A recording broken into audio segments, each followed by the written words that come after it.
Which one is an advantage of stranded conductor എന്നാണ് ചോദിച്ചുള്ളത്. Rigid, more mechanical strength, less mechanical strength. Hi all, welcome back to entry. അപ്പം നമ്മൾ already discuss ചെയ്ത് തുടങ്ങിയ കാര്യങ്ങളായിരുന്നു അല്ലേ നമ്മളെ KCB വർക്കറിൻ്റെ മിഷൻ 100 എന്ന് പറയുന്നത്. അപ്പം നമ്മളെ നാലാമത്തെ ഭാഗമാണ് കേട്ടോ, അതിൻ്റെ നാലാമത്തെ പാർട്ടായിട്ടുള്ളതാണ്. നാലാമത്തെ പാർട്ട് എന്ന് പറയുമ്പോൾ നമുക്കറിയാം നാലാമത്തെ മൊഡ്യൂളായിരിക്കും അപ്പോൾ വരുന്നുണ്ടായിരിക്കും അല്ലേ. നമ്മൾ ഓൾറെഡി ഓരോ മൊഡ്യൂളായിട്ടാണ് ചെയ്തു പോന്നിട്ടുണ്ടായിരുന്നത്. അപ്പോൾ ഇത് നമുക്ക് ചെയ്യാനുള്ളത് നാലാമത്തെ മൊഡ്യൂളാണ് അല്ലേ. അതായത് ഓരോ മൊഡ്യൂളിലും 5 ക്വസ്റ്റ്യൻസ് വീതം നമ്മൾ 3 മൊഡ്യൂളിൽ നമ്മൾ നോക്കിയതാണ്. നാലാമത്തെ മൊഡ്യൂളിലേക്ക് നമ്മൾ പോവാണ്. അപ്പോൾ നാലാമത്തെ മൊഡ്യൂളിലെ ഫസ്റ്റ് ക്വസ്റ്റ്യൻ നമുക്ക് നോക്കാം. നിങ്ങൾ ക്വസ്റ്റ്യൻ്റെ കൂടെ ആൻസർ മാർക്ക് ചെയ്യുക കേട്ടോ. ജസ്റ്റ് കമൻറ്റിലൊക്കെ നിങ്ങൾക്ക് ആൻസർ മാർക്ക് ചെയ്യാം. ആൻസർ മാർക്ക് ചെയ്യുമ്പോൾ നിങ്ങൾക്ക് ആൻസർ കിട്ടുന്നത് കറക്റ്റ് ആണോ എന്നുള്ളത് ചെക്ക് ചെയ്ത് നോക്കാമല്ലോ. കാരണം നിങ്ങൾക്ക് ജസ്റ്റ് നിങ്ങൾ ഓൾറെഡി ക്ലാസ്സും കാര്യങ്ങളൊക്കെ കണ്ടു കഴിഞ്ഞതായിരിക്കും. ക്ലാസ്സസ് ഒക്കെ നിങ്ങൾ ഓൾറെഡി അറ്റൻഡ് ചെയ്തുകൊണ്ടിരിക്കുന്ന ആളുകളായിരിക്കും. അപ്പോൾ ആ സമയത്ത് നിങ്ങൾക്ക് ഒരു ആൻസർ കിട്ടുന്ന സമയത്ത് അത് ജസ്റ്റ് നിങ്ങൾ മാർക്ക് ചെയ്യാം. ജസ്റ്റ് കോൺഫിഡൻ്റ് ആയിട്ട് നിങ്ങൾക്ക് ആൻസർ മാർക്ക് ചെയ്യാൻ പറ്റുന്നുണ്ടോ, ജസ്റ്റ് നിങ്ങൾ ഞാൻ പറയുന്നതിന് മുന്നേ ആൻസർ നിങ്ങൾക്ക് മാർക്ക് ചെയ്തത് കറക്റ്റായിട്ട് കിട്ടുന്നുണ്ടോ എന്നുള്ള കാര്യങ്ങളൊക്കെ നിങ്ങൾക്ക് ചെക്ക് ചെയ്യാൻ പറ്റുന്നതാണ് അല്ലേ. അപ്പോൾ ഇവിടെ നമുക്ക് എന്താ കിട്ടുന്നത്, ഫസ്റ്റ് ക്വസ്റ്റ്യൻ ആണ് നമ്മൾ നോക്കാൻ വേണ്ടി പോകുന്നത്. What is the equation used to calculate the effective value. Effective value എന്ന് പറഞ്ഞിട്ടുണ്ട് VRMS എന്ന് പറഞ്ഞിട്ടുണ്ട് അല്ലേ, of voltage in a wave എന്നാണ് ചോദിച്ചിട്ടുള്ളത് അല്ലേ. അപ്പൊ എന്താ ചോദിച്ചിട്ടുള്ളത്, what is the equation used to calculate the effective value VRMS of a voltage in a wave. അതായത് നമ്മളൊരു സൈൻ വേവിനെ സംബന്ധിച്ചിടത്തോളം അവിടുത്തെ എഫക്റ്റീവ് വാല്യൂ എന്തായിരിക്കും എന്നുള്ളതാണ് നമ്മളോട് ക്വസ്റ്റ്യൻ ആയിട്ട് ചോദിച്ചിട്ടുള്ളത് അല്ലേ. അതായത് നമ്മുടെ RMS വാല്യൂ എന്തായിരിക്കും എന്നുള്ളതാണ് നമ്മളോട് ക്വസ്റ്റ്യൻ ആയിട്ട് ചോദിച്ചിട്ടുള്ളത് അല്ലേ. അപ്പോൾ RMS വാല്യൂ എന്ന് പറയുമ്പോൾ VRMS is equal to 0.707 Vmax എന്ന് പറഞ്ഞിട്ടുണ്ട്. VRMS is equal to 0.637 Vmax എന്ന് പറഞ്ഞിട്ടുണ്ട്.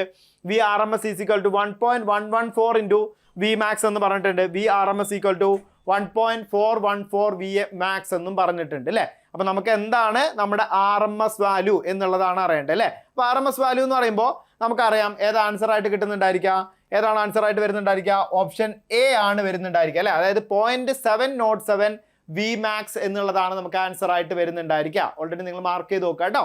ജസ്റ്റ് എന്താണ് ആൻസർ ഏതാ വരുന്നുണ്ടായിരിക്കുക, VRMS is equal to 0.707 Vmax എന്നാണ് നമുക്ക് ആൻസർ ആയിട്ട് കിട്ടുന്നുണ്ടാവും അല്ലേ. അപ്പോൾ RMS വാല്യൂ 0.707 Vmax ആണെന്നുണ്ടെങ്കിൽ ഇവിടെ നിങ്ങൾക്കൊരു ഇതായിട്ട് നിങ്ങൾ മാർക്ക് ചെയ്യുക. ആവറേജ് വാല്യൂ എങ്ങനെയാണ് വരുന്നുണ്ടായിരിക്കുക. അപ്പോൾ ആവറേജ് വാല്യൂ നമുക്ക് കണ്ടുപിടിക്കാനുള്ള ഇക്വേഷൻ അല്ലേ. അതായത് RMS വാല്യൂ എന്ന് പറയുമ്പോൾ ഞാൻ പറഞ്ഞു 0.707 Vmax ആണ് വരുന്നതെന്നുണ്ടെങ്കിൽ ആവറേജ് വാല്യൂ എന്താണ് വരുന്നുണ്ടാവുക, ജസ്റ്റ് നിങ്ങൾക്ക് ഒന്ന് കമൻറ്റ് ചെയ്യാമോ. ഏതാണ് ആവറേജ് വാല്യൂ ആയിട്ട് വരുന്നുണ്ടാവുക എന്നുള്ളതൊന്ന് ജസ്റ്റ് കമൻറ്റ് ചെയ്യുക കേട്ടോ. ഏതാണ് നമ്മളെ ഒരു സൈൻ വേവിൻ്റെ ആവറേജ് വാല്യൂ നമ്മൾ എങ്ങനെയാണ് കണ്ടുപിടിക്കുന്നുണ്ടായിരിക്കുക അല്ലേ. അപ്പോൾ RMS വാല്യൂ കണ്ടുപിടിക്കാനുള്ള ഇക്വേഷൻ നമ്മൾ പറഞ്ഞു VRMS is equal to 0.707 എന്നാണ് വരുന്നതെന്നുണ്ടെങ്കിൽ VM ആൻഡ് ആ ഒരു കൺസെപ്റ്റിൽ നമുക്കത് VRMS എന്നുള്ളത് ഇപ്പോൾ VRMS ആണെന്നുണ്ടെങ്കിലും അത് IRMS ആണെന്നുണ്ടെങ്കിലും ഒക്കെ നമ്മൾ ഒരേപോലെയാണ് ചെയ്യുക അല്ലേ.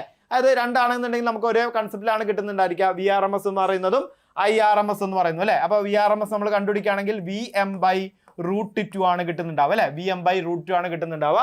ഈ VM/√2 അല്ലെങ്കിൽ ജസ്റ്റ് പറയാം VM/√2 എന്ന് പറയുമ്പോൾ ഇവിടെ പറഞ്ഞ രീതിയിലാണെങ്കിൽ Vmax/√2 എന്നുള്ളതാണ് നമുക്ക് എന്ത് ചെയ്യുക കിട്ടുന്നുണ്ടാവുക അല്ലേ. അപ്പോൾ അതാണ് നമ്മൾ എന്ത് പറയുന്നത് VRMS is equal to 0.707 Vmax എന്ന് പറഞ്ഞത് അല്ലേ. ഇനി ആവറേജ് വാല്യൂ നിങ്ങൾ ജസ്റ്റ് കമൻറ്റ് ചെയ്യുക കേട്ടോ. ആൻസർ നിങ്ങൾക്ക് കമൻറ്റ് ചെയ്യാം. ഓക്കെ, നെക്സ്റ്റ് ക്വസ്റ്റ്യൻ നോക്കാം നമുക്ക്. In an AC circuit a low value of kVAR compared with KW indicates dash എന്നാണ് പറഞ്ഞിട്ടുള്ളത്. Unity power factor, high power factor, low efficiency and none of these എന്നാണ് ചോദിച്ചിട്ടുള്ളത് അല്ലേ. അപ്പോൾ എന്താ ക്വസ്റ്റ്യൻ എന്താണ്, ഈ ഒരു AC സർക്യൂട്ടിൽ low value of kVAR, low value of kVAR എന്താ. ഇപ്പോൾ kVAR എന്ന് പറഞ്ഞു കഴിഞ്ഞാൽ എന്താ പറയുന്നുണ്ടായിരിക്കുക, കിലോ വോൾട്ട് ആംബിയർ റിയാക്റ്റീവ് എന്നാണ് അല്ലേ. അതായത് എന്താണ് kVAR, എന്താ കിലോ വോൾട്ട് ആംബിയർ റിയാക്റ്റീവ് എന്ന് പറഞ്ഞു കഴിഞ്ഞാൽ നമുക്ക് സാധാരണ നമ്മളൊരു AC സർക്യൂട്ടിനെ സംബന്ധിച്ചിടത്തോളം നമുക്ക് അവിടെ എത്ര പവർ ഉണ്ട്, 3 പവർ ആണുള്ളത് അല്ലേ. Apparent power, reactive power and real power എന്ന് പറഞ്ഞാൽ 3 പവർ ആണ് ഉണ്ടായിരിക്കുക അല്ലേ. അപ്പോൾ അപ്പാരന്റ് പവർ ഉണ്ട്, റിയാക്റ്റീവ് പവർ ഉണ്ട്, റിയൽ പവർ ഉണ്ട് അല്ലേ. എന്താ അപ്പാരന്റ് പവർ, എന്താണ് റിയാക്റ്റീവ് പവർ, എന്താണ് റിയൽ പവർ നോക്കുകയാണെന്നുണ്ടെങ്കിൽ നമുക്കൊരു കൺസെപ്റ്റിൽ അറിയാം എന്താണ്, നമുക്ക് യൂസ്ഫുൾ ആയിട്ട് വരുന്ന പവറിനെ അല്ലേ. നമ്മളൊരു AC സർക്യൂട്ട് കൺസിഡർ ചെയ്യുകയാണെന്നുണ്ടെങ്കിൽ അവിടെ നമുക്ക് യൂസ്ഫുൾ ആയിട്ട് വരുന്ന പവറിനെയാണ് നമ്മൾ എന്ത് ചെയ്യുന്നത് റിയൽ പവർ, ആക്റ്റീവ് പവർ അല്ലെങ്കിൽ ആ ഒരു കൺസെപ്റ്റിൽ പറയുന്നത് അല്ലേ. ട്രൂ പവർ എന്നുള്ള കൺസെപ്റ്റ് ആയിട്ടാണ് നമ്മൾ പറയുന്നത്. അതായത് റിയൽ പവർ, ആക്റ്റീവ് പവർ അല്ലെങ്കിൽ ട്രൂ പവർ എന്നുള്ളത് അല്ലേ. അപ്പോൾ ഇവിടെ തന്നെയാണ് നമുക്ക് എന്ത് ചെയ്യുക ആക്റ്റീവ് പവറും വരുന്നുണ്ടായിരിക്കുക. ഇവിടെ തന്നെയാണ് എന്ത് ചെയ്യുക ട്രൂ പവർ എന്നുള്ള കൺസെപ്റ്റ് ഒക്കെ ആയിട്ട് നമ്മൾ പറയുന്നുണ്ടായിരിക്കും അല്ലേ. അതായത് നമുക്ക് യൂസ്ഫുൾ ആയിട്ട് കിട്ടുന്ന പവറിനെ നമുക്ക് എന്ത് പറയാം റിയൽ പവർ എന്നോ അല്ലെങ്കിൽ ട്രൂ പവർ എന്നുള്ള കൺസെപ്റ്റ് ഒക്കെ ആയിട്ട് നമുക്ക് പറയാം അല്ലേ. അപ്പോൾ അതാണ് നമ്മൾ എന്ത് ചെയ്യുന്നത്, P is equal to V I cos theta, അതാണ് നമ്മൾ വാട്സിലായിട്ട് നമ്മൾ എന്ത് ചെയ്യുക പറയുന്നുണ്ടായിരിക്കും അല്ലേ. ദെൻ റിയാക്റ്റീവ് പവർ എന്ന് പറഞ്ഞാൽ എന്താണ്, നമുക്ക് അവിടെ നഷ്ടപ്പെട്ടു പോകുന്ന പവർ അല്ലേ, അതായത് ലോസ് ആയി പോകുന്ന പവറിനെയാണ് നമ്മൾ എന്ത് ചെയ്യുന്നത് റിയാക്റ്റീവ് പവർ എന്ന് പറയുന്നത്. അതായത് നമുക്ക് പറഞ്ഞു കഴിഞ്ഞാൽ യൂസ്ഫുൾ അല്ലാതെ ഇരിക്കുന്ന പവറിനെയാണ് നമുക്ക് എന്ത് ചെയ്യുന്നത് റിയാക്റ്റീവ് പവർ എന്ന് പറയുന്നത്. ശരിക്കും നഷ്ടം അല്ലേ, അതായത് ലോസ് ആയി പോകുന്ന പവറിനെ ആയിരിക്കും നമ്മൾ എന്ത് ചെയ്യുക റിയാക്റ്റീവ് പവർ എന്ന് പറയുന്നത്. അതാണ് Q is equal to V I sine theta എന്ന് നമ്മൾ പറയുന്നുണ്ടായിരിക്കും അല്ലേ.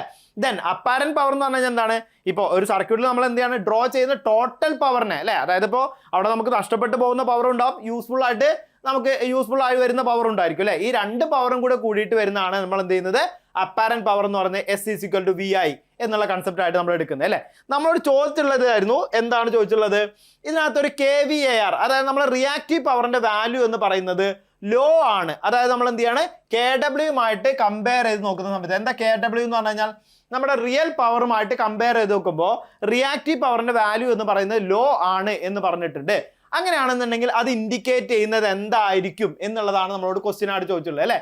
എന്തായിരിക്കും ഇൻഡിക്കേറ്റ് ചെയ്യുന്നുണ്ടായിരിക്കുക, അതായത് റിയാക്റ്റീവ് പവർ കുറവാണ് എന്ന് പറഞ്ഞു കഴിഞ്ഞാൽ അവിടെ ഇൻഡിക്കേറ്റ് ചെയ്യുക. അപ്പോൾ റിയാക്റ്റീവ് പവർ കുറവാണെന്ന് പറഞ്ഞു കഴിഞ്ഞാൽ നമുക്കറിയാം, ഇവിടെ നമ്മൾ ആ ഒരു കണ്ടീഷൻ കണ്ടാണ് വി ഐ സൈൻ ഫൈ എന്നാണ് നമ്മൾ പറയുന്നത് അല്ലേ. വി ഐ സൈൻ തീറ്റ അല്ലെങ്കിൽ സൈൻ ഫൈ എന്നുള്ള കൺസെപ്റ്റ്, സൈൻ തീറ്റ എന്നുള്ള കൺസെപ്റ്റാണ് നമ്മൾ പറയുന്നുണ്ടായിരിക്കും അല്ലേ. അപ്പോൾ ഇത് കുറവാണെന്ന് പറഞ്ഞു കഴിഞ്ഞാൽ നമുക്ക് അവിടെ അറിയാം അടുത്ത KW എന്ന് പറയുമ്പോൾ എന്താണ് കിട്ടുന്നുണ്ടായിരിക്കുക വി ഐ കോസ് തീറ്റ എന്നുള്ള കൺസെപ്റ്റ് ആണ് നമുക്ക് കിട്ടുന്നുണ്ടാവും അല്ലേ. അപ്പോൾ ഈ വി ഐ കോസ് തീറ്റ എന്ന് പറഞ്ഞാൽ കോസ് തീറ്റ എന്ന് പറഞ്ഞ വാല്യൂ എന്തായിരിക്കും കൂടുതലാണ്, കാരണം സൈനും കോസും അങ്ങനെയാണല്ലോ വരിക അല്ലെ. ഒന്ന് അങ്ങോട്ട് പോകുമ്പോൾ ഒന്ന് എന്താണ് നേരെ തിരിച്ചാണല്ലോ പോവുക. അപ്പോൾ അതുകൊണ്ട് നമുക്ക് എന്താ പറയാം അത് കൂടുതലായിരിക്കും എന്ന് പറയാം അല്ലേ. ഇനിയിപ്പോൾ അതല്ലാന്നുണ്ടെങ്കിലും ജസ്റ്റ് നിങ്ങൾക്ക് ഇൻഡിക്കേറ്റ് ചെയ്യുന്ന ഒരു കൺസെപ്റ്റ് അറിയാലോ അല്ലേ. നമുക്ക് ലോസ് കുറവാണെന്ന് പറഞ്ഞു കഴിഞ്ഞാൽ അല്ലെങ്കിൽ ലോസ് കുറയാണെന്ന് പറഞ്ഞു കഴിഞ്ഞാൽ അല്ലെ, എവിടെ പറഞ്ഞാലോ അല്ലേ ലോ വാല്യൂ ഓഫ് KVAR എന്ന് പറഞ്ഞു കഴിഞ്ഞാൽ ലോസ് കുറയാന്ന് പറഞ്ഞു കഴിഞ്ഞാൽ അവിടെ എന്താ ഉണ്ടാവുക, അവിടെ എന്താ കൂടുന്നുണ്ടായിരിക്കുക, ലോസ് കുറവാണെന്ന് പറയുമ്പോൾ എന്താണ് നല്ല പവർ നമുക്ക് കൂടുതലായിട്ട് വരുന്നുണ്ടാവും എന്നുള്ള കൺസെപ്റ്റ് പറയാം അല്ലേ. അതായത് നമ്മൾ ഇൻഡിക്കേറ്റ് ചെയ്യുന്നത് എന്തായിരിക്കും, അതായത് അവിടെ ആ ഒരു കൺസെപ്റ്റ് ആയിട്ട് ഇൻഡിക്കേറ്റ് ചെയ്യുന്നത് എന്തായിരിക്കും പവർ ഫാക്ടർ എന്ന് പറയുന്നത് ഹൈ ആയിരിക്കും. കാരണം ഹൈ പവർ ഫാക്ടർ വരുമ്പോഴാണ് നമുക്ക് എന്ത് ചെയ്യാം ഈ ലോ വാല്യൂ ഓഫ് KVAR വരുന്നുണ്ടായിരിക്കും കേട്ടോ. ക്ലിയർ ആയിട്ട് മനസ്സിലാക്കി വെക്കുക. ജസ്റ്റ് ആ ഒരു കൺസെപ്റ്റ് ആണ് നമ്മൾ എന്ത് ചെയ്യുന്നത് ഇവിടെ ഈ ഒരു പവർ ട്രയാങ്കിൾ വെച്ച് നമ്മൾ കാണുന്നത് അല്ലേ. ആ പവർ ട്രയാങ്കിൾ ക്ലിയർ ആയിട്ട് നോക്കി വെക്കുക. ചെറിയ പ്രോബ്ലംസും കാര്യങ്ങളൊക്കെ നമുക്ക് എന്ത് ചെയ്യാറുണ്ട് പവർ ട്രയാങ്കിൾ ബേസ് ചെയ്തിട്ട് ചോദിക്കാറുണ്ട്. പവർ ട്രയാങ്കിൾ ഓരോന്നിന്റെയും യൂണിറ്റ്, ഓരോന്നിന്റെയും ഇക്വേഷൻസ് കാര്യങ്ങളൊക്കെ നോക്കി വെക്കുക അല്ലേ. അപ്പോൾ S ഈസ് ഈക്വൽ ടു എന്താ നമുക്ക് കിട്ടുന്നുണ്ടായിരിക്കാം, S is equal to root of എന്താ നമുക്ക് വരുന്നുണ്ടായിരിക്കാം ഇവിടെ P ഉണ്ട്, P സ്ക്വയർ ഉണ്ട്, അതേപോലെ തന്നെ എന്ത് ചെയ്യാണ് ഇവിടെ ഒരു Q ഉണ്ടാവും, അപ്പൊ Q സ്ക്വയർ ആയി അല്ലേ. S ഈസ് ഈക്വൽ ടു എന്താണ് root of P square plus Q square എന്നുള്ള രീതിയിലാണ് നമുക്ക് കിട്ടുന്നുണ്ടാവും അല്ലേ. ക്ലിയർ ആണല്ലോ. അപ്പൊ ഇത് നമ്മളൊരു ഇക്വേഷൻ ആയിട്ട് നിങ്ങൾ എന്ത് ചെയ്യണം, എല്ലാ ഇക്വേഷൻസും പഠിച്ചു വെക്കണം. ദെൻ അങ്ങനെയാണ് അവിടെ പ്രോബ്ലം ചെയ്യുക. ചെറിയ പ്രോബ്ലംസും കാര്യങ്ങളൊക്കെ വരികയാണെന്നുണ്ടെങ്കിൽ അല്ലേ നമ്മൾ ഈ പൈതഗോറിയൻ ട്രിപ്പിൾസ് വെച്ചിട്ട്, അതായത് ചെറിയ വാല്യൂസ് ഒക്കെ 3, 4, 5 എന്നുള്ള വാല്യൂ, അതേപോലെ തന്നെ 3, 4, 5 വരുമ്പോൾ അതിനോട് ഇരട്ടിയായിട്ട് 6, 8, 10 ഒക്കെ തുടങ്ങിയുള്ള വാല്യൂസ് ഒക്കെ നമുക്ക് കോമൺലി ചോദിക്കുന്ന വാല്യൂസ് ആണ് കേട്ടോ. അങ്ങനത്തെ വാല്യൂസ് ഒക്കെ വെച്ച് നമുക്ക് എന്ത് ചെയ്യാം പ്രോബ്ലംസ് ചെയ്ത് നോക്കാവുന്നതാണ്. സ്ഥിരമായിട്ട് ചോദിക്കുന്ന കുറച്ച് പ്രോബ്ലംസിന്റെ വാല്യൂസ് ആണ് ഇതൊക്കെ കേട്ടോ. അപ്പോൾ ഇതൊക്കെ വെച്ച് നമുക്ക് എന്ത് ചെയ്യാം ഓരോ പവറും ഏതൊക്കെയാണ് വരുന്നുണ്ട് എന്നൊക്കെ കണ്ടുപിടിക്കാനുള്ള പ്രോബ്ലംസും കാര്യങ്ങളൊക്കെ നമുക്ക് എന്ത് ചെയ്യും ചോദിക്കുന്നുണ്ടായിരിക്കും കേട്ടോ. ഓക്കെ, അടുത്ത ക്വസ്റ്റ്യനിലേക്ക് പോവാം. അടുത്ത question, which one is an advantage of stranded conductor എന്നാണ് ചോദിച്ചിട്ടുള്ളത്. Rigid, more mechanical strength, less mechanical strength and none of these എന്നാണ് ചോദിച്ചിട്ടുള്ളത് അല്ലേ. അപ്പോൾ എന്താണ് പറഞ്ഞിട്ടുള്ളത് ഈ ഒരു ക്വസ്റ്റ്യനിൽ പറഞ്ഞിട്ടുള്ളത് അഡ്വാൻറ്റേജ് ഓഫ് സ്ട്രാൻഡഡ് കണ്ടക്ടർ എന്നാണ് ചോദിച്ചിട്ടുള്ളത് അല്ലേ. അതായത് സ്ട്രാൻഡഡ് കണ്ടക്ടർ നമ്മൾ നോർമലി 2 കണ്ടക്ടേഴ്സ് ആണ് നമുക്കുള്ളത് അല്ലേ. ഏതൊക്കെ 2 ടൈപ്പ്, ആ ഒരു 2 കണ്ടക്ടർ എന്ന് പറഞ്ഞാൽ 2ൽ കൂടുതലായിട്ട് നമ്മൾ പറയുന്നുണ്ട്. ഇപ്പോൾ വയസ്സിന്റെ കൺസെപ്റ്റിലൊക്കെ ആണെങ്കിൽ ഒരുപാട് കൺസെപ്റ്റിൽ നമുക്ക് പറയാം അല്ലേ. അപ്പോൾ standard conductor and solid conductor എന്ന് പറയുന്നത് പ്രധാനമായിട്ടും 2 രീതിയിലാണ് നമ്മൾ എന്ത് ചെയ്യുക പറയുന്നുണ്ടായിരിക്കുക. സോളിഡ് കണ്ടക്ടേഴ്സും ഉണ്ടായിരിക്കും, അതേപോലെ തന്നെ എന്ത് ചെയ്യാണ് സ്റ്റാൻഡേർഡ് കണ്ടക്ടേഴ്സും ഉണ്ടായിരിക്കും അല്ലേ. അപ്പോൾ എന്താണ് ഈ സോളിഡ് കണ്ടക്ടറും സ്റ്റാൻഡേർഡ് കണ്ടക്ടറും തമ്മിലുള്ള വ്യത്യാസം എന്ന് പറയുന്നത്? ഇപ്പോൾ ഈ ഒരു സാധനം കണ്ടില്ലേ, ഈ ഒരു സാധനം എന്ന് പറഞ്ഞാൽ എന്താണ് സോളിഡ് ആണ് അല്ലേ. ഈ സാധനം സോളിഡ് ആണ്, എനിക്ക് ഇത് പെട്ടെന്ന് എന്ത് ചെയ്യാൻ പറ്റില്ല, മടക്കാനൊന്നും പറ്റുന്നുണ്ടായിരിക്കില്ല അല്ലേ. എന്നാൽ ഞാൻ നേരെ എടുക്കുന്നത് നമ്മളെ ഈ വയറാണെന്നുണ്ടെങ്കിൽ നമുക്ക് എന്താണ് ഇതൊരു സ്റ്റാൻഡേർഡ് വയറാണ്, ഇതിനുള്ളിൽ എന്താണ് ചെറിയ രീതിയിലുള്ള കമ്പികളാണ് ഉണ്ടായിരിക്കുക അല്ലേ. അപ്പോൾ അത് വെച്ച് നോക്കുകയാണെന്നുണ്ടെങ്കിൽ ഈ സാധനമൊക്കെയാണ് നല്ല രീതിയിൽ ഫ്ലെക്സിബിലിറ്റി ഉണ്ടായിരിക്കും, നല്ല രീതിയിൽ മടക്കാൻ പറ്റുന്നുണ്ടാവും. ഞാനിപ്പോൾ ജസ്റ്റ് ഈ സാധനം മടക്കാൻ ശ്രമിച്ചാൽ എന്താ സംഭവിക്കുന്നുണ്ടായിരിക്കുക, ഈ സാധനം പൊട്ടുകയാണ് ചെയ്യുന്നുണ്ടാവും അല്ലേ. അതായത് അപ്പോൾ ഇത് മടക്കുകയാണെങ്കിലോ ഇതെനിക്ക് ഇവിടെ എങ്ങനെ ഉണ്ടോ ഫ്ലെക്സിബിൾ ആയിട്ട് മടക്കാൻ പറ്റുന്നുണ്ട്, ജസ്റ്റ് പൊട്ടി പോകുന്നുണ്ടാവില്ല അല്ലേ. അപ്പോൾ ആ കൺസെപ്റ്റിൽ നമുക്ക് പറയുമ്പോൾ എന്താണ് ഇതിൻ്റെ മെക്കാനിക്കൽ സ്ട്രെങ്ത് കൂടുതലായിരിക്കും എന്ന് പറയാം അല്ലേ. മെക്കാനിക്കൽ സ്ട്രെങ്ത് എന്താണ് കൂടുതലായിരിക്കും. അപ്പോൾ സ്റ്റാൻഡേർഡ് കണ്ടക്ടറിന്റെ ഒരു അഡ്വാൻറ്റേജ് എന്ന് പറഞ്ഞു കഴിഞ്ഞാൽ, സ്റ്റാൻഡേർഡ് എന്ന് പറഞ്ഞാൽ എന്താണ് ഒരു സിംഗിൾ വയറിനുള്ളിൽ തന്നെ ഒരുപാട് കണ്ടക്ടേഴ്സ് അല്ലെ, ചെറിയ ചെറിയ സ്ട്രാൻഡുകളായിട്ടുള്ള കണ്ടക്ടേഴ്സ് ഉൾപ്പെടുത്തുന്നതിനെയാണ് നമ്മൾ സ്റ്റാൻഡേർഡ് കണ്ടക്ടേഴ്സ് എന്ന് പറയാം അല്ലേ. അപ്പൊ അതുകൊണ്ട് എന്തുണ്ടായിരിക്കും അവിടെ മെക്കാനിക്കൽ സ്ട്രെങ്ത് നമുക്ക് കൂടുതലായിട്ട് കിട്ടുന്നുണ്ടായിരിക്കും അല്ലെ, മെക്കാനിക്കൽ സ്ട്രെങ്ത് കൂടുതലായിട്ട് കിട്ടും. ഇത് സോളിഡ് കണ്ടക്ടർ, ഇങ്ങനത്തെ ഒരു സോളിഡ് കണ്ടക്ടർ ആണെന്നുണ്ടെങ്കിൽ ഇതിന് റിജിഡിറ്റി കൂടുതലായി റിജിഡ് ആയിരിക്കും. പക്ഷെ എന്താണ് മെക്കാനിക്കൽ സ്ട്രെങ്ത് ആയിരിക്കും കൂടുതലായിട്ട് കിട്ടുന്നുണ്ടാവുക, അത് സ്റ്റാൻഡേർഡ് കണ്ടക്ടർ ആണ് കിട്ടുന്നുണ്ടാവുക അല്ലേ. അപ്പൊ ഞാനിവിടെ ഒരു അഡ്വാൻറ്റേജും കൂടി ഞാനിവിടെ പറഞ്ഞിട്ടുണ്ട്. ആ അഡ്വാൻറ്റേജ് ജസ്റ്റ് നിങ്ങൾ ഒന്നുകൂടി കമന്റ് ചെയ്യുക കേട്ടോ. ഞാൻ ഇതിന്റെ കൂടെ പറഞ്ഞു പോയിട്ടുണ്ടായിരുന്നു. ആ അഡ്വാൻറ്റേജ് നിങ്ങൾ എന്ത് ചെയ്യുക, ഒന്ന് കമന്റ് ചെയ്ത് നോക്കുക, ജസ്റ്റ് എന്താണ് വരുന്നുണ്ടാവുക അല്ലേ. അപ്പോൾ ഒരു സ്റ്റാൻഡേർഡ് കണ്ടക്ടറിന് ഒരു അഡ്വാൻറ്റേജ് കൂടി ഉണ്ട്, സ്ഥിരമായിട്ട് ക്വസ്റ്റ്യൻ പേപ്പറിൽ വന്നുകൊണ്ടിരിക്കുന്ന ഒരു അഡ്വാൻറ്റേജ് കൂടി ഉണ്ട്. ആ അഡ്വാൻറ്റേജ് നിങ്ങൾ എന്ത് ചെയ്യുക, ജസ്റ്റ് ഒന്ന് കമന്റ് ചെയ്യുക കേട്ടോ. ഓക്കെ, നെക്സ്റ്റ് ക്വസ്റ്റ്യൻ നോക്കാം നമുക്ക്. Method used for reducing earth electrode resistances എന്നാണ് ചോദിച്ചിട്ടുള്ളത് അല്ലേ. Connecting a number of earth electrode in series എന്ന് പറഞ്ഞിട്ടുണ്ട്. Connecting two earth electrodes in series എന്ന് പറഞ്ഞിട്ടുണ്ട്. Connecting a number of earth electrode in parallel എന്ന് പറഞ്ഞിട്ടുണ്ട്. Connecting a number of earth electrode in series and parallel എന്നുള്ള രീതിയിലാണ് പറഞ്ഞിട്ടുള്ളത് അല്ലേ. അപ്പോൾ നമുക്ക് എന്താ ക്വസ്റ്റ്യൻ ചോദിച്ചിട്ടുള്ളത്, നമ്മൾ വീഡിയോകളൊക്കെ എർത്ത് ചെയ്യാറുണ്ട് അല്ലേ. അപ്പോൾ ജസ്റ്റ് നിങ്ങളിപ്പോൾ എർത്ത് ചെയ്യുന്ന കൺസെപ്റ്റും കാര്യങ്ങളൊക്കെ ആയിട്ടായിരിക്കും, എർത്ത് ചെയ്യുന്നവരായിരിക്കും അല്ലേ. അപ്പോൾ അതിനകത്ത് എന്താ പറഞ്ഞിട്ടുള്ളത്, ഈ എർത്ത് റെസിസ്റ്റൻസ് കുറയ്ക്കണമെന്നുണ്ടെങ്കിൽ methods used for reducing earth electrode resistance, earth electrode resistance കുറയ്ക്കണമെന്നുണ്ടെങ്കിൽ ഈ പറഞ്ഞിട്ടുള്ള മെത്തേഡ് കേട്ടോ. നമുക്ക് ഒരുപാട് മെത്തേഡുകൾ നമുക്ക് അറിയുന്നുണ്ടായിരിക്കും, പക്ഷെ നമ്മളെ ക്വസ്റ്റ്യനിൽ ഈ പറഞ്ഞിട്ടുള്ള 4 ഓപ്ഷനിൽ ഏത് മെത്തേഡാണ് നമുക്ക് സ്യൂട്ടബിൾ ആയിട്ടുള്ളത് എന്നാണ് നമ്മളോട് ചോദിച്ചുള്ളത് അല്ലേ. ഒന്നാമത്തെ മെത്തേഡ് എന്താ പറഞ്ഞിട്ടുള്ളത്, connecting a number of earth electrode in series എന്ന് പറഞ്ഞിട്ടുണ്ട്. Connecting two earth electrodes in series എന്ന് പറഞ്ഞിട്ടുണ്ട്. Connecting a number of earth electrodes in parallel എന്ന് പറഞ്ഞിട്ടുണ്ട്. Connecting number of earth electrodes in series and parallel അല്ലെങ്കിൽ series parallel എന്നുള്ള രീതിയിൽ പറഞ്ഞിട്ടുണ്ട് അല്ലേ. അപ്പോൾ നമുക്ക് എങ്ങനെ കണക്ട് ചെയ്യുമ്പോഴായിരിക്കും റെസിസ്റ്റൻസ് കുറയ്ക്കാൻ വേണ്ടി പറ്റുന്നുണ്ടാവുക, അതായത് നോർമൽ ഇതൊരു ബേസിക് കൺസെപ്റ്റിലേക്ക് പോകാം അല്ലേ. നമുക്ക് എങ്ങനെ നമ്മൾ കണക്ട് ചെയ്യുമ്പോഴായിരിക്കും നമുക്ക് റെസിസ്റ്റൻസ് കുറയ്ക്കാൻ വേണ്ടി പറ്റുന്നുണ്ടാവുക, സീരീസ് ആകുമ്പോഴാണോ പാരലൽ ആകുമ്പോഴാണോ, പാരലൽ ആകുമ്പോഴാണ് അല്ലേ. അപ്പോൾ നമ്മൾ എർത്ത് ഇലക്ട്രോഡിന്റെ കൺസെപ്റ്റിലും നമ്മൾ എങ്ങനെയാണ് അത് കണക്ട് ചെയ്യേണ്ടി വരിക, പാരലൽ ആയിട്ടാണ് കണക്ട് ചെയ്യേണ്ടി വരിക അല്ലേ. അതായത് നമുക്ക് പറയാം എന്താണ് connecting number of earth electrodes in parallel, അതായത് ഓപ്ഷൻ സി ആണ് നമുക്കായിട്ട് ആ ഒരു ആൻസർ ആയിട്ട് കിട്ടുന്നുണ്ടായിരിക്കും അല്ലേ. അപ്പോൾ ഇതിനകത്ത് നമുക്ക് എന്ത് ചെയ്യാണ്, ആ ഒരു എർത്ത് റെസിസ്റ്റൻസ് കുറയ്ക്കാൻ, കാരണം നമ്മൾ ഈ പാരലൽ കൺസെപ്റ്റ് നമ്മൾ എന്ത് ചെയ്യാണ് സാധാരണ യൂസ് ചെയ്തുകൊണ്ടിരിക്കുകയാണ് അല്ലേ. അതായത് എർത്ത് റെസിസ്റ്റൻസ് കുറയ്ക്കാൻ വേണ്ടി നോർമലി ഒന്നിൽ കൂടുതൽ എർത്ത് ഇലക്ട്രോഡുകൾ നമ്മൾ എന്ത് ചെയ്യുന്നുണ്ടായിരിക്കും, പ്ലേസ് ചെയ്യുന്നുണ്ടായിരിക്കും. എങ്ങനെ പ്ലേസ് ചെയ്യുന്നുണ്ടാവുക, പാരലൽ ആയിട്ട് പ്ലേസ് ചെയ്യുന്നുണ്ടായിരിക്കും അല്ലേ. അപ്പോൾ ആ ഒരു കൺസെപ്റ്റ് വെച്ച് നമുക്ക് എന്ത് ചെയ്യാണ്, ഇതിന്റെ ആൻസർ പറയാം, ഓപ്ഷൻ സി ആണ്, connecting a number of earth electrodes in parallel എന്നാണ് പറയുന്നുണ്ടാവും അല്ലേ. അപ്പോൾ ഇതിന്റെ മറ്റ് മെത്തേഡുകൾ, അതായത് എന്തൊക്കെയാണ് നമുക്ക് പറഞ്ഞല്ലോ, ഒരുപാട് മെത്തേഡുകൾ നമുക്ക് യൂസ് ചെയ്യാനുണ്ട്. മറ്റ് മെത്തേഡുകളാണ് ഇവിടെ കൊടുത്തിട്ടുള്ളത്. സാധാരണ ഇതിൽ നമുക്ക് എന്ത് പറയാം, നമ്മളൊരു എർത്ത് പിറ്റ് എടുക്കുന്ന സമയത്ത് ആ എർത്ത് പിറ്റിന് ചുറ്റുമായിട്ട് അല്ലേ, അപ്പോൾ ഇത് എർത്ത് ഇലക്ട്രോഡ് ആണെങ്കിൽ ഇതിന് ചുറ്റുമായിട്ട് നമ്മൾ ഈ ചാർക്കോൾ അതുപോലത്തെ സാൾട്ട് പോലെ സാധനങ്ങളൊക്കെ അല്ലേ ഇപ്പോൾ നമുക്ക് സാധാരണ മാർക്കറ്റിൽ എന്തുണ്ട്, ഈ എർത്ത് കോമ്പൗണ്ടിലൊക്കെ വാങ്ങാൻ കിട്ടുന്നുണ്ട്. അതല്ലെങ്കിൽ നമ്മൾ നോർമലി ഉപയോഗിക്കുന്നത് മാത്രമല്ല, നമ്മളൊരു ടെക്സ്റ്റ് ബുക്ക് സ്റ്റാൻഡേർഡ് അനുസരിച്ച് നമ്മളിപ്പോൾ പഠിക്കേണ്ട കാര്യം ചാർക്കോൾ സാൾട്ട് എന്നുള്ള കൺസെപ്റ്റ് തന്നെയാണ് പഠിച്ചു വെക്കേണ്ടത് കേട്ടോ. അപ്പോൾ അത് നിങ്ങൾ എന്ത് ചെയ്യണം, പഠിച്ചു വെക്കണം. അതാണ് നമ്മൾ എന്ത് ചെയ്യുക, യൂസ് ചെയ്യുന്നുണ്ടായിരിക്കും അല്ലേ. എർത്ത് പിറ്റിന്റെ ചുറ്റുമായിട്ട് ആ ഒരു സറൗണ്ടിങ് ഏരിയയിലായിട്ട് നമ്മൾ എന്ത് ചെയ്യുന്നുണ്ട്, ഏത് റോഡോ പൈപ്പ് ഏതാണെന്നുണ്ടെങ്കിലും അതിന്റെ സറൗണ്ടിങ് ഏരിയയിൽ എന്തുണ്ടാവും, ഇതേപോലെയുള്ള ചാർക്കോളോ സാൾട്ടോ ഒക്കെ നമ്മൾ ഇട്ടുണ്ടാവും അല്ലേ. എന്തിനാണ് അങ്ങനെ ചാർക്കോളോ സാൾട്ടോ ഒക്കെ നമ്മൾ ഇടുന്നത്, അവിടുത്തെ മോയ്സ്ചർ കണ്ടന്റ് നിലനിർത്താൻ വേണ്ടിയിട്ട് അല്ലേ. അങ്ങനെ മോയ്സ്ചർ കണ്ടന്റ് നിലനിർത്തുമ്പോൾ എന്താ മെച്ചം ഉണ്ടാവുക, അവിടുത്തെ എർത്ത് റെസിസ്റ്റൻസ് എന്ത് ചെയ്യുന്നുണ്ടായിരിക്കും, കുറയുന്നുണ്ടായിരിക്കും. അപ്പോൾ എർത്ത് റെസിസ്റ്റൻസ് കുറയുമ്പോൾ നമുക്ക് എന്ത് ചെയ്യണം, പ്രോപ്പർ ആയിട്ടുള്ള കണ്ടക്ഷൻ അവിടെ നടക്കും അല്ലേ, എർത്ത് പ്രോപ്പർ ആയിട്ട് ആക്ട് ചെയ്യുന്നുണ്ടായിരിക്കും. പിന്നെന്താണ് നമ്മൾ ഈ വേനൽക്കാലങ്ങളൊക്കെ ചെയ്യുന്ന മെത്തേഡ് ഉണ്ട് അല്ലേ, അതെന്താണ് എർത്ത് പിറ്റിന് ചുറ്റുമായിട്ട് നമ്മൾ എന്ത് ചെയ്യുന്നുണ്ടായിരിക്കും, വെള്ളം ഒഴിച്ചു കൊടുക്കുന്നത്. അതും നമ്മൾ എന്തിനു വേണ്ടിയിട്ടാണ്, മോയ്സ്ചർ കണ്ടന്റ് ഉണ്ടാക്കാൻ വേണ്ടിയിട്ടാട്ടോ. അതായത് മോയ്സ്ചർ ആക്കാൻ, കാരണം കൂടുതൽ ഡ്രൈ ആയി കഴിഞ്ഞാൽ എന്താണ് എർത്ത് റെസിസ്റ്റൻസ് കൂടും. അപ്പോൾ അത് നമുക്ക് കുറയ്ക്കാൻ വേണ്ടിയിട്ടാണ് നമ്മൾ എന്ത് ചെയ്യുക, ഈ വെള്ളം ഒഴിച്ചു കൊടുക്കുന്ന മെത്തേഡൊക്കെ ചെയ്യുന്നത് അല്ലേ. പിന്നീട് എന്താ ഉണ്ടാവുക, പ്ലേറ്റ് ഏരിയ ഇൻക്രീസ് ചെയ്യുക അല്ലേ. പ്ലേറ്റ് ഏരിയ ഇൻക്രീസ് ചെയ്യുക എന്ന് പറയുമ്പോൾ അവിടെയും നമ്മൾ ബേസിക് റെസിസ്റ്റൻസിന്റെ കൺസെപ്റ്റിലേക്ക് പോയി അല്ലേ. റെസിസ്റ്റൻസ്, അതായത് resistance is directly proportional to എന്താണ്, length and inversely proportional to area ആണ് അല്ലേ. അപ്പോൾ ഏരിയ ഇൻക്രീസ് ചെയ്ത് കഴിഞ്ഞാൽ റെസിസ്റ്റൻസ് നമുക്ക് എന്താ പറ്റും, കുറയ്ക്കാൻ വേണ്ടി പറ്റും അല്ലേ. അത് നമുക്ക് ഡയറക്റ്റ് ആയിട്ട് ആ ഒരു കൺസെപ്റ്റിലേക്ക് പോകാം അല്ലേ.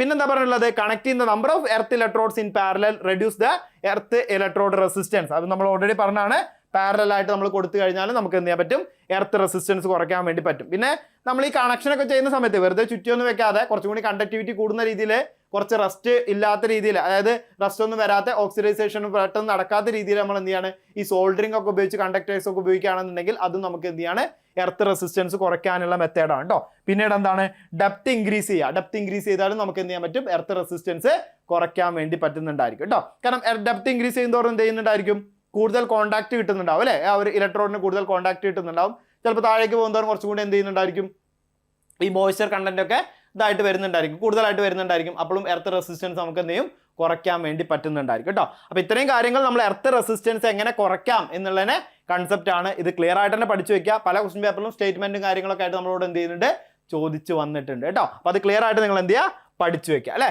അടുത്ത ക്വസ്റ്റ്യൻ ആൻഡ് ഈ ഒരു സെഷനിൽ ലാസ്റ്റ് ക്വസ്റ്റ്യൻ ആണ്. അതായത് എന്താണ്, what is the maximum permissible load for a power sub circuit as per IE rule എന്നാണ് ചോദിച്ചുള്ളത് അല്ലേ. What is the maximum permissible load for a power sub circuit as per IE rule എന്നാണ് ചോദിച്ചുള്ളത് അല്ലേ. അപ്പോൾ IE റൂൾ അനുസരിച്ചിട്ട് maximum power sub സർക്യൂട്ടിൽ വരുന്ന ലോഡ് എത്രയായിരിക്കും, അതായത് പെർമിസിബിൾ ആയ ലോഡ് എത്രയാണ് എന്നുള്ളതാണ് നമ്മളോട് ചോദിച്ചുള്ളത് അല്ലേ. എത്രയാണ് നമ്മളെ പെർമിസിബിൾ ആയ ലോഡ്? ഇനിയിപ്പോൾ നമ്മൾ സബ് സർക്യൂട്ട് വരുമ്പോൾ ഏതൊക്കെ സബ് സർക്യൂട്ടാണ് നമുക്കുള്ളത്? 2 സബ് സർക്യൂട്ടാണ് നമ്മൾ പറയുന്നത് അല്ലേ. ഏതൊക്കെയാണ് സബ് സർക്യൂട്ട് എന്ന് പറയുന്നത്? ഒന്നാമത്തത് നമ്മളെ ചെറിയ ലോഡുകളായിട്ടുള്ള ലൈറ്റും അതുപോലെ തന്നെ ഫാനും കൂടെ ഇൻക്ലൂഡഡ് ആയിട്ട് light and fan sub circuit എന്ന് പറയുന്നത് അല്ലേ. Light and fan sub circuit എന്ന് പറയുമ്പോൾ എത്ര വരുന്നുണ്ടായിരിക്കുക, എന്താ വരുന്നുണ്ടായിരിക്കുക? 800 വാട്ട്സ് അല്ലേ. മാക്സിമം 800 വാട്ട്സ്, അല്ലെങ്കിൽ എന്ത് പറയാം, നമുക്ക് 10 പോയിന്റ് എന്ന് പറയാം അല്ലേ. ഇതാണ് എന്താണ് ലൈറ്റ് ആൻഡ് ഫാൻ സബ് സർക്യൂട്ടിനകത്ത് വരുന്നത്. 800 വാട്ട്സ് അല്ലെങ്കിൽ 10 പോയിന്റ് ആണ് വരുന്നുണ്ടായിരിക്കുക അല്ലേ. ദെൻ അടുത്തത് എന്താണ്, നമുക്ക് രണ്ടാമത്തെ കൺസെപ്റ്റ് ആയിട്ട് പറഞ്ഞിട്ടുള്ള എന്താണ്, രണ്ടാമത്തെ കൺസെപ്റ്റ് അതാണ് ഇപ്പോൾ ഇവിടെ ചോദിച്ചുള്ള ക്വസ്റ്റ്യൻ അല്ലേ. എന്താണ്, പവർ സബ് സർക്യൂട്ട് ആകുമ്പോൾ എന്താ വരുന്നുണ്ടായിരിക്കുക? പവറിനകത്ത് എത്ര വാട്ട്സ് വരെ നമുക്ക് പോവാം? 3000 വാട്ട്സ് വരെ പോവാം അല്ലേ. 3000 വാട്ട്സ് വരെ പോവാം. പക്ഷെ എന്താണ്, ലോഡിന്റെ കൺസെപ്റ്റിൽ എത്രയേ ഉള്ളൂ? 2 പോയിന്റേ പോകാൻ പാടുള്ളൂ കേട്ടോ. 2 പോയിന്റ് മാത്രമേ ഉണ്ടാവാൻ പാടുള്ളൂ. അപ്പൊ മാക്സിമം ഏതാണോ ആദ്യം വരുന്നത് അവിടെ നമ്മൾ നിർത്തണം അല്ലേ. 800 വാട്ട്സോ അല്ലെങ്കിൽ 10 പോയിന്റോ ഏതാണോ ആദ്യം വരുന്നത് അവിടെ നിർത്തണം.